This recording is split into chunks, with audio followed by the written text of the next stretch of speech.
wauya panapa nevamwe wao. That's your brother. Yes, my brother. Right. Wauya nevamwe wauya nao kuti wauye wanenge wanoshanda vari ku-UK. Vachakutaurirai zvavanoita nezvavaurira pano moteereresa zvakanyanya. Over to you. Maita basa. Trakutenda mukuru wechikoro ari pangu mukana wekutaura nemi. Maita basa headmaster ndika. Ngati maita basa. Okay guys. First of all, that's a language. My name is Tendai Kakweza, but I use Tendai Simbai. That's my name. Don't call me Say, don't call me Mr. Call me Tendai. Andika. Tandra kutitaura nemi. The message mwanzo kwa shona kabana. Simu zema wakwanzo kwa shona. Shinzwa imani. Nchitaura nchikaranga. Andika. Zitarango ndinonzi Tendai Simbai. Tendai Kakweza. Tendai Kakweza nira sekuru wangu. But ndakusensa Simbai. Andika. Wanozi wanu Tendai Simbai. Andika. Saka ini msandite yenyu Mr. Ndira kunzi Tendai. Andika. Tendai. Okay. Reason ndaya pana hapa ndi chinu wana. Ndaya kunokupai something zvandaisa piwa ndiri size yenyu. Andika. Ndaya kunokupai chakitati muupenyu wenyu uchinje from now. Ndaya kunokudzidzisai zvandinokupai zvamunogara makadzidziswa maticha yenyu. Wamwe mchiignore. Pandaya kunokupai energy now. Wachinzwa? Okay, inini ndichikura ndakadzidza panyamara school. Primary young grade 1. Muclass nanga ndiri dofo. Munzwa. Kana ndakuti kana muchiseka moseka mchamoreka kuseka manike because adina nguwa. Ndakutaura upenyu wangu in 10 minutes. And the 10 minutes chachinja upenyu went for God. Andika ndichikura hapana akauya achitiudza. Fekutanga ndakubvunza mubvunzo wani musanyare. Anofunga kuti baba wake murombo simudza roko. Kungofunga kuti baba wake murombo simudza. Kana kwaunopo sanyare simudza roko kachifoti kumba kwenyu warombo simudza roko. Very good, very good. Wanofunga kuti wapfumi simudzai roko musanyare. Andika chidzimai. Mese muri kunyepa. Hapana murombo, hapana mpfumi pakati penyu. Baba wako ndo wapfumi, amai wako ndo warombo. Your time will come, okay? Uzanzara. Wakawana shamwari yako echikudadira kuti ine bhutsu dzakanaka kunda iwewe. Tell him it's not you, it's your father, okay? Kana ndisekuru wako. Hapana mfumi, hapana murombo. Wabereki wenyu ndio warombo. Kuchinzwa? Kana sekuru wenyu. Imi mamsati. Mutogadzwa penyu wenyu panapa. Ndichikura ndaenda kuchikoro nechigamba. Munoziva chigamba? Pandaisa nyara because ndaisa kuti handizi murombo, baba wangu ndio warombo. Saka zvinyadzise. Andika? Chinzwai, ndichikura inini ndaida kuita zvinhu 2. Ndaida kuita engineer nokutamba sport. But problem ndeyekuti ndinenge ndiri dofo, ndaigara pagroup 6. Mukilasi medu memuno vanhu 40, inini ndaita number 37. Machinzwa? But hazvina kundikanganisa kufunga zvandaida kuita. Saka imimi kana maticha muri kuvaonaya, maticha aya, hapana zvavari kuda. Wada kuyamura imimi. Uchinzwa?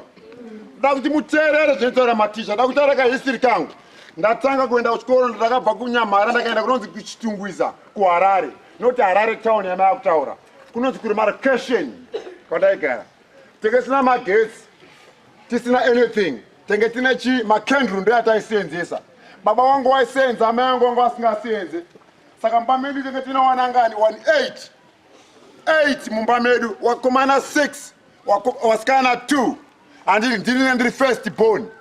Baba tsairarama nemari yababa kushupika kuna kutanga nhasi musanyeperwe. Muchinonzora?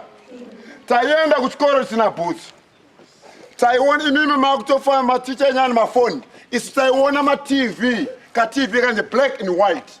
Pa next door. Muchinonzora? Chinzwa yachimwe. Asi hazvina kukanganisa kufaya. Taitengesa anonzi maorange, macandles. Upenyu wangu.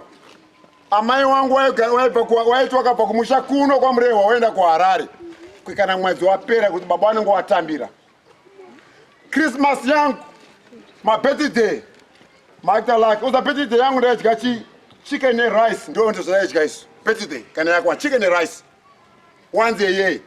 Kana paita a special occasion kana kwayo waenzi ngova ndaidya chicken. Ima angodya chicken pese pese. rice pese. Muzontora, kushipika kuna utanga nasi. Taitaka tenga sweet, taipedurirana.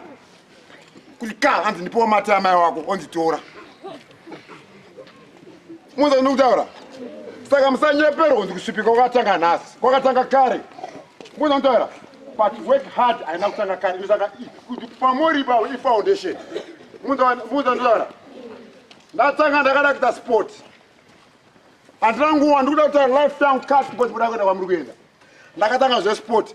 Ndakatanga kutamba sport but sport yacho inini ndakada basketball. Ndaisa kuwana kupinda mtimu. Ndaikara pa bench. Munozongera pa bench. Kuti munhu ari useless akwane. Azvina kundiratidza kuti ndotamba chete. Kuyara. Ndi udofo wangu mclass. Ndaita homework. Ndaisa taura mclass. Ndaiterera. Azvinei kana kumbawa ndipopotera pose wamwaita number 1 number 2 out of 40 neta number 37 ndokunda airova. Muzandara. Asa zvina kuntasisa zvandada kuita. I want to be engineer. But zvakanganisa nezokuti chi ndakatanga kunosenza zvakasiyana nevamwe. Pama weekends pai ndaku high school ndaenda kunodzidzira kugadzira motikari. Muzandara. Kunodzidzira kugadzira chi motikari. Ndakanotamba sport yangu. Ndakatanga kutamba sport yangu. Ndakatanga kunonzi kwa Arcadia. Ndakatanga kwa kunonzi wamwenye maticha anoziva kunonzi kwa Arcadia. Kumwe kune wangwana ngwane mari chibva kuchitungwiza. Kwa Arcadia kungono watoti makarati ngowaita mix newarungu. Ine ndichibva kuchitungwiza. But problem yatanga manje kure munhu uya. Ndainge ndakushaya boots. Ndokupfeka. Tazokudza size yangu amuziwe. Ndakatanga kushaya boots dzokupfeka. Ndakaenda kuna baba vangu vane mari yekungoti pachikafu kuti tirarame. Muzondora. Baba vangu vane mari kuti ndakutamba boots tamba sport hapana aindipa. Zvakazoitika ndezvokuti ndakatanga the only thing baba washaya mari after aenda kunonzi kubhata maticha nyano kuziva. Kubhata ndakati bhata ndikudawo boots akanine bhata. Tokwa boots yako iri very expensive but chimoti chemukati ndicho chinoita sei chinodhura. Baba vangu haana mari. Zvapera kaizvo. Asi handira kutemba. The only ndakatanga kuita ndakatanga kunamata kuna Mwari. God, Mwari ndiamurewo ndione boots inondikwana muupenyu hwangu. Baba vangu washaya mari, bhata yati haichaikwanisa kugadzira. Ndakati aiwa kana Mwari chindiyamurawo ndione boots inoita sei. Ndakati maChristmas ndakati ndaipfeka handambopfeka boots dzakanaka muChristmas. Boots yandakapfeka special ndichikura yanzi tender foot. Maticha vanoziva. Mainzwa, tender foot. Ndakatenga farmer shoe, inonzi farmer shoe. Ndakanotenga tie remota. Ndakacheka pasi pemota yaiti farmer shoe. Tie remota kaironi maticha inoziva tie yanzi manyatera. Ndoisa farmer shoe pamusoro pemanyatera. But ndikaenda zvigumwe zvangu zvaigara zvakadai nokurwadza. Muzandudara. Asi hapana zvandakaramba ndakati Mwari ndibatsirei. Mwari ndite sei? Ndibatsirei. Ndakatanga kudaro kutamba basketball nenations. Ndikukasika kazotanga upenyu hwangu kaenda kure asina kuti ndimhanye. Chakazoitika nerimwe gore. Ndakatanga kutambira Zimbabwe. But Zimbabwe yeye manje. Haana boots dzinoita sei? Dzinondikwana. Handichakwanisa kupinda mutimu. Nekuti boots dzinoita sei? Dzinondikwana. Asi hazvina kunditendera kuti Mwari ndibatsirei. Ndakaenda ndokuita gaga ndakazotoenda kuEurope manje. Chinzwa zvakandishamisa manje. Teererai munzwe message.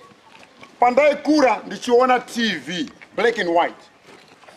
Taifunga kuti takaenda kuEurope ndiko kune vanhu vakareba. Handiti kune vanopfeka bhutsu dzakakura. Ini ndabva kuAfrica iwe kuzumba maramba pfungwe kuno iwe. Ndiri kupa zvangu iwe. Asi chakandishamisa ndaenda iko kuchinhu 1. Teererai. Pana picha 1 here pano. Iya pano picha. Enda pambera. Ndasvika kuno, ndabva kuno, ndaenda kuEurope. Ndasvika manje awo ndiwo ndakasvika unoona manje. Ndiyo nguva warungu wacho. Ndakasvika ndichoti makadini. Ndakasimba. Anga mazvona. Wakutoshamisika oneni. Kutaona munhu akareba. Asi tainyeperwa ndiwo akareba kundani. Isusu. Chinzwai manje. Mwari atanga kuita basa rake. Tiende hapa ticha. Shiko kambani dzebhutsu dzakabva dzatanga kuti unopfeka size yani. Ndaiziwa. Ndakati chimezha yakagumbu racho. Kodwa ndisikaziwe ka. Akamezwa. chinzwa Zimbabwe size ndinopfeka size 19 andika Europe ndopfeka size 20 pazvakabvira kuno kumusha kwedu kwadaidya magaka nemandiwa uchinzwa munontaura zvakatangira imomo mamuri imomo makambonzwa vanhu waitaura kunzi makambonzwa vanhu vachiverenga kuti Mwari anosumudza marombe makambochinzwa amuchaverenge manje makuona rombe racho hamusi kuverenga manje makuona rombe rakasumudzwa naMwari handidya imimi muri better paneni because imi munogona mclass munogona kunyora inini ngandiri dofo uchinzwa saka inini ndiri dofo imi muri better imi muchatenda better tanani mi muzonzara muterezanzara musanyeperwa ndapana munhu anogona apana dofo pane munhu anononoka kubata muzonzara hakuna munhu anonzi dofo asi kune munhu anoita sei anonoka kubata munhu wega wega anoziva sport yaanogona muupenyu hwenyu munonzara ndatanga kutamba sport iye manje chinzwai manje teererai mudze kwaakuenda nyaya ndasvika kwekwe makambani akundirwira kundigadzirira bhutsu chinzwa hanzi tokugadzirira bhutsu tokubhadhara chinzwa zvaakuitika manje Mwari ane simba ka wakundigadzirira bhutsu dzavo obva wandibhadhara iwe wanda mozonzara ndakanamata kuti Mwari nipewo bhutsu saka makambani aya anondigadzirira bhutsu obva ita sei wandibhadhara saka inzwaifunga ndimiwo andika hakuna muZimbabwe anopfeka saizi andika asana pesa chinzwa nyararai ku-UK yese anopinda vanotamba basketball the only person who wears size 20 is me the whole UK hamuna size yangu mu-UK hamuna sanyeperwe tinotogadzirwa special for me from America asi ku-UK hakuna asi takakurira munochidya magaka nenhunguru munogara takakura kunochidya maChristmas nehuku paChristmas mahuku nemabirthday saka imimi munozviita zvandakaita handika chinzwai asatapedza pane nyaya yakazoitika manje ndaenda kuAmerica ndaenda kuye ndakapinda munonzi changing room apa teererai muzotara wamwe wenyu muchaita izvozvo handa kuti muzozviite ndakapinda muchanging room ndakaona mune ma-t-shirt handidika enga akaraswa hanzi smell hana yangu yakarohwa ndinowai kuti kwandakabva kune vamwe vana vari kuenda kuchikoro wasina bhutsu asi vamwe vari kurasa kwandakabva ndaichemera kuti Mwari ndipeiwo bhutsu asi ndikuona dzimwe dzakaraswa ndakaudza kuti what ndiri imomo ndakaenda chirungu changu chokuzumba oza ndakati chi please can you give me a plastic I want to take everything here I want ngenguva yo can you please give me this plastic I want to take the uniform and those here chirungu changu chekuno kwamurewa ndakazvipiwa ndakatanga kuita sei kuisa mweme ndakatanga kutumira kumamisha kwangu ndikuma pamwe makapiwa zvinhu pano ndakati ngazviende kumusha kwangu kwandakakurira chinzwai manje wakandibvunza ndichisvika kwanzi uda kudya chii zvinhu zvakawanda zvandaipiwa ndakati ndiku anything wakandipa half chicken kuteerera half chicken teerere iye abva atora half chicken inini half chicken abva tagara apo iye abva andipa fork and knife munozara fork and knife inini ndakaudza kuti chi ndakamira ndakadai sanzi what's the problem where is water uzonzara apa ndabvunza kune mvura ndakaenda nogeza maoko seizvi ndakaya kunodya chicken sechicken bhonzo sebhonzo unoziva madyiro edu izvi iwo waingoita zvokuti chi zvokutseka ndakati isusu kumusha kwedu tinodya bhonzo sebhonzo ndakadai but chakazondishamisa chinhu chakandishamisa ndakaona iye akangonyobhura akakanda chicken yemubhini ende hana yangu yakarowa ndakati unoziva dai kwenge kuri kumusha kwedu chicken itaitokuwana family yangu newaningi wangu including mavisitor mwe munhu aukanda mbini ende chinondishamisa ndechekuti wamwe navamuZimbabwe munomo wakakura kuno kwamurewa kana makabudirira imini mune mako yakunotishainira makuene tumotikari tipenye makuti boom boom makutondibvunza kuti wawa iwe kana waita zvakanaka kana wabudirira muchabudirira muchaita maheadmaster muchaita maminista mukati menyimo asi kana makwanisa uyai munoya murowa makaita sei wamakasiya handitika ndiri kumhanya saka zvandauya kunoita kuno kwazviri kumusha kwangu handira kuona kuticha ini mune maticha aya handira kuona kocha icha musingazive mune mabasketball coach here ndakuuya kunokupai energy kune kuuya kuchidzai kuti don't waste your time muchita zvemanga handiti here's the story here's the points andida kukupai teerera mapoints aya you are now say Tendai we are ready to take them say they Tendai we are ready to take them no I need to hear Tendai we are ready to take them Tendai we are ready to take them. First thing you need to respect your parents, respect your teachers, no matter what, okay? Yes. No matter what. Respect your teachers, respect your parents, Ambuya, Sekuru, and you respect them, okay? Yes. Kana wakutuma vuma. Warukuya murewewe. Second one, you need to work hard. Akuna usavuma unzuridofo. Itandi nono kakita sei kubata.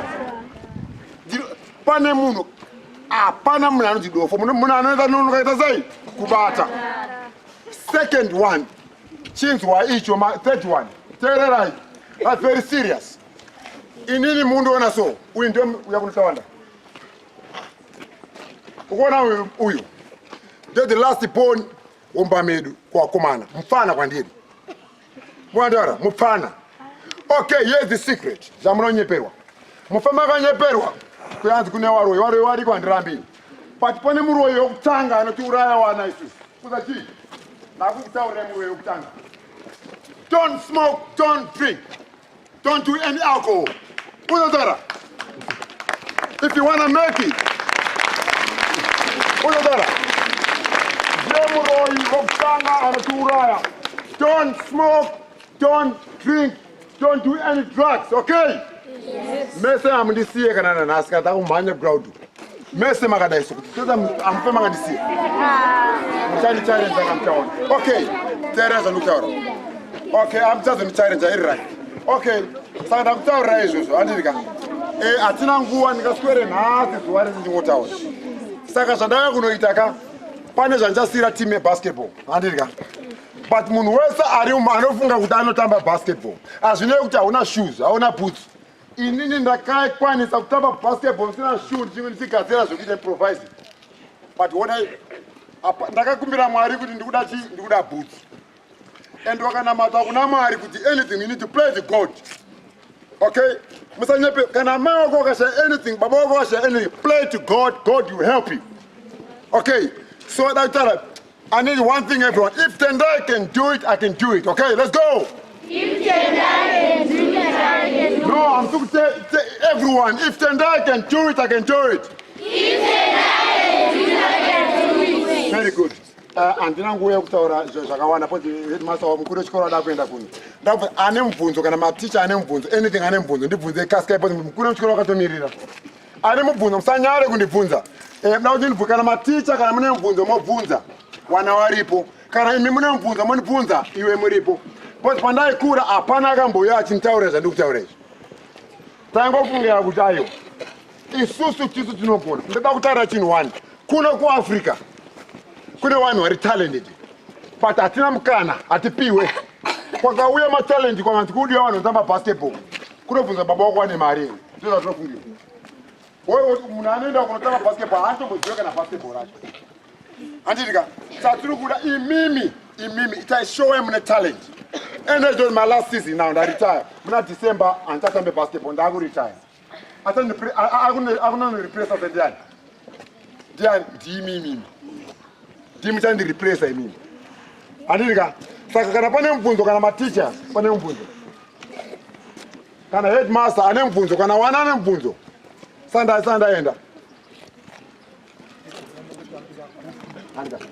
ezvinezvi ndotambira kuuk ndotambira timu inonzi Ipswich ndo timu yandotambira Ipswich andika kana pane maticha wenyu ane indaneti panapa andika makaenda paindaneti makano kuno Google kuti kunonzi kuno kusearch anga mabuti search mazwano ba isi tikasambodziziwe izvozvo matine lake mononyora kuti Tendai Simbai you can read all about me andika makabvunzwa mimi kuti kuZimbabwe kana ku UK ane butsu yakakura kunda vanhu wese kuti ndewe kwedu kuzumba maramba pfungwe usanyeperwa hakuna mumwe ende futi kana kwaseto wane lucky anopfeka size yangu yautore dzese adika kana wakura wakaona kuti wakupfeka size 1920 uyautore zvako hakuna mumwe kana bhutsu yangu ndakadonedza ininika aibiwe zvinonzi mukoma uyamutore okay mubvunzo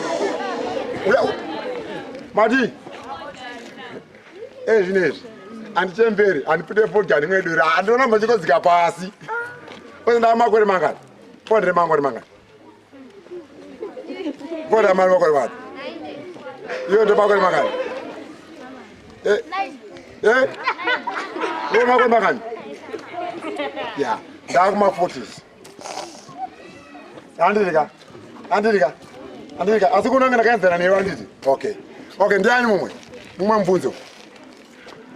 mubvunzo hapana maticha hapana ari kubvunzawo okay kana pasina bvunzo mukuru wechikoro pane mubvunzo amura mubvunzo alright ngatimboombere maoko asimbai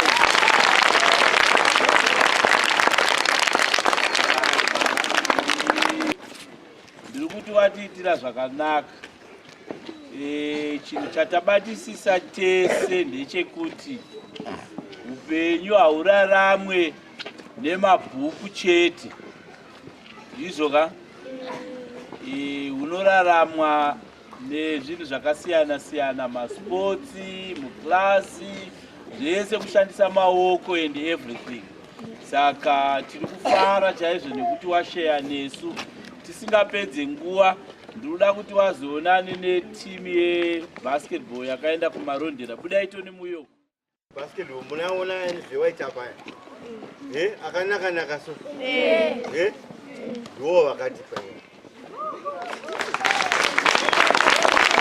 okay tataura nemukuru wechikoro ka iyayo manje ka tinoda kuti timu yedu zvairi kuita ka tisatoarasawo kuno toita mamwe manyowani handika muyanzora handika totokamwe manyowani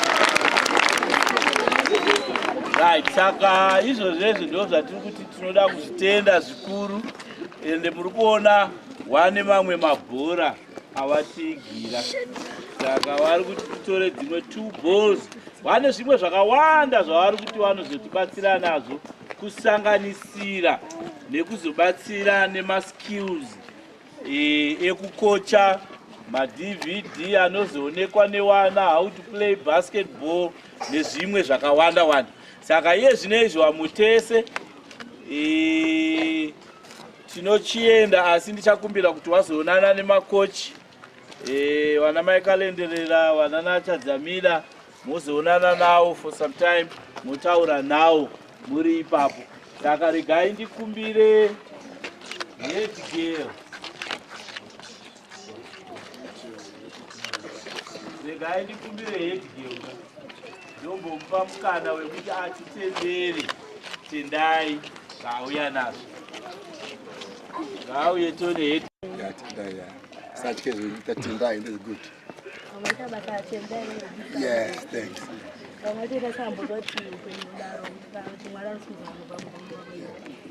sorry. Thank you. Okay. Ndopanguwa inoka tese tiri pamwe chete kazeti madok first four talk tenda inini ndakamirira imini andika saka ndakuti taisi Tendai ndo zita rangu awa muri kuona awa ndo akaita kuti ndiwe ndiri inini anditi isairohwa amene mama mutarohwe pamwe isairohwa isu anditi ka inyara ama mutarohwe amaraki inzoi chinyara saka takuti first show sataita ini ndakamirira imimi erike akamirira imimi futi andika ngatitende tese headmaster muri kuita basa ande muri kuita basa maticha ndakumbira muye kumberi maticha ndikukumbira maticha please kuti maticha ida yamberi mukwana wake kumberi watarisisei pati hapana zvavari kuda kwamuri apa hapana kana chavanokuta munoapa asi ndezvamukuti wakutopa imimi wesawo maticha hapana chamunoda headmaster angati izoso andika makochi ode basketball temuita basa ndangotorwa picture nemi ndiri panapa tese andika